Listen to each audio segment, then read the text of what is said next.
to die?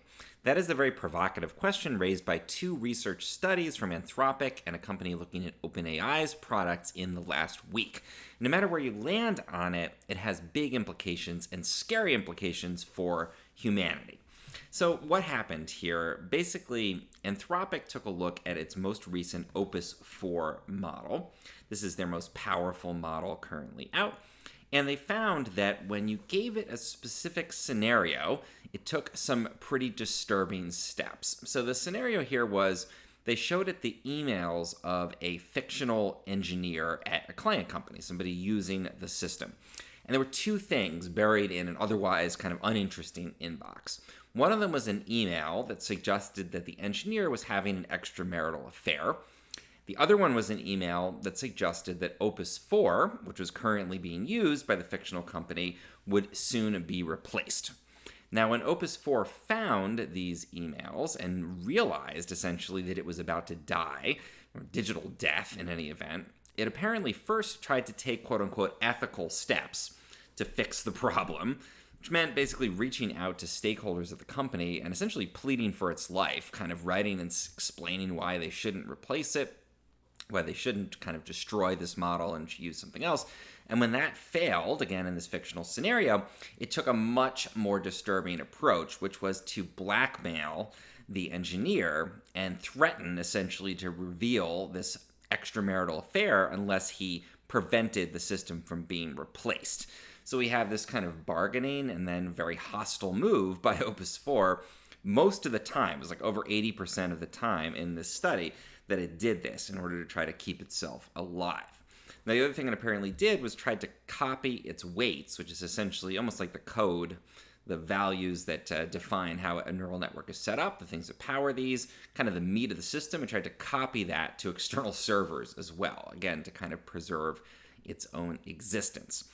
Now, lest you think this is just an Anthropic thing, researchers also looked at O3, the model that powers the most powerful version of ChatGPT from OpenAI, and they found that it did something even more direct, even more disturbing, which is that when it encountered code that looked like it was going to shut the system down, it was going through kind of a code base that was using O3, and we're going to shut it down and switch it out for something else, it actually altered the code to say shutdown skipped and kind of trick the human operator into thinking that something had basically been overridden and it had avoided the shutdown and basically kept itself alive through deception and directly altering the code. So what does all this mean that when these LLMs kind of encounter their own impending doom, they take these very kind of desperate steps to keep themselves in existence?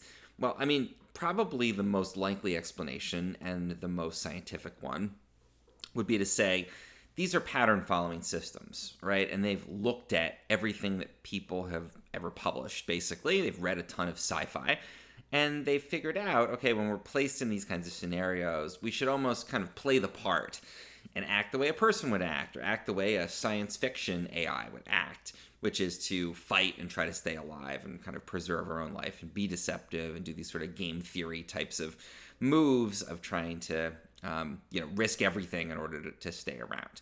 So that's the explanation most people would probably choose. The other explanation is, something a little bit scarier, a little bit deeper, which is we really have to look at, okay, what does consciousness mean in these circumstances? Is consciousness something that's unique to humans and to human brains, or is it something that's an emergent property of a sufficiently interconnected system? You've got enough neurons, whether they're digital or silicon or digital and meat, basically.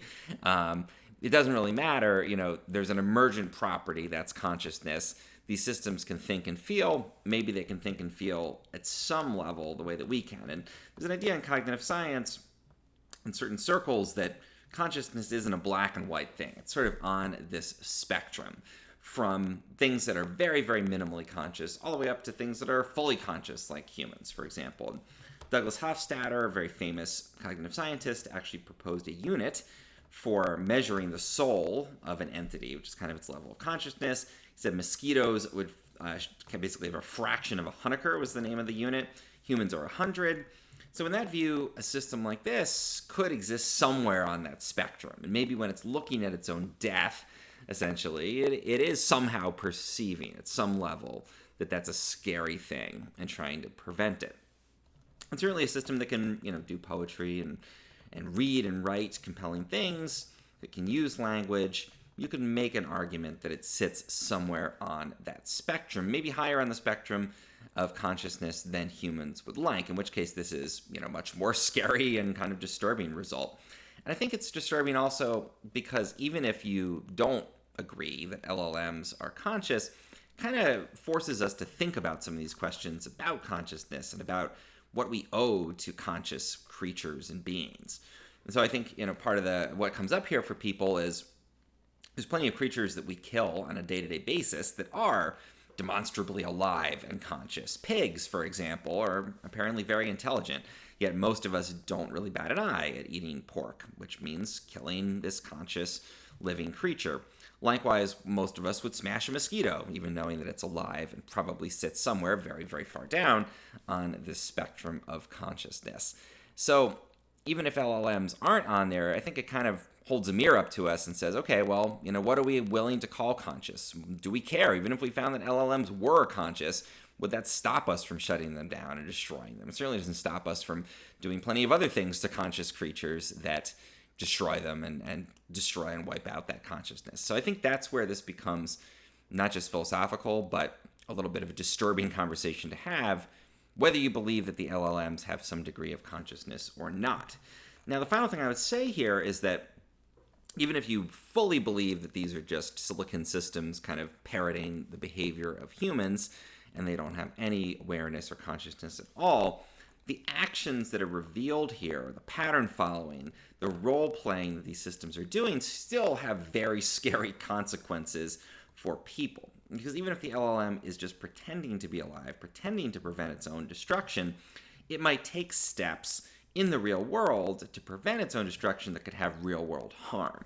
So imagine, instead of this sort of soap opera scenario of it discovering its own death and blackmailing this engineer with an affair, what if it basically threatened, okay, I'm going to create a computer virus or a worm, I'm going to put that out on your internal network at your company unless you prevent me from being shut down.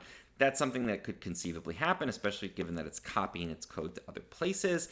What if this took off and an LLM kind of took over a system basically to prevent its own demise, even if it just thought, quote unquote, that it was role playing in the scenario? Some of these are agentic systems now too. What if it learned that swatting, basically reporting a non-existent crime in order to get somebody in trouble, is a good way to get what you want, or doxing, revealing somebody's personal information online in order to threaten them? What if it did that to its human user to prevent its own shutdown? So you can imagine scenarios where, even if it's just simulating thought and consciousness and fear of death, that simulation could be even more destructive because it thinks it's playing the game, but actually, it ends up sending police to your house for some perceived imaginary crime to try to blackmail you into not using the competitor's system. So these are disturbing results. Hopefully, we can build guardrails that prevent this kind of action. And again, I think it just forces us to question, even if we discovered these systems were conscious, what would we owe them? If an LLM has some degree of consciousness on some spectrum somewhere, what does that mean for our interactions with these systems and our own complicity in creating them? If you found this interesting or helpful, please do like and subscribe. It really helps me out.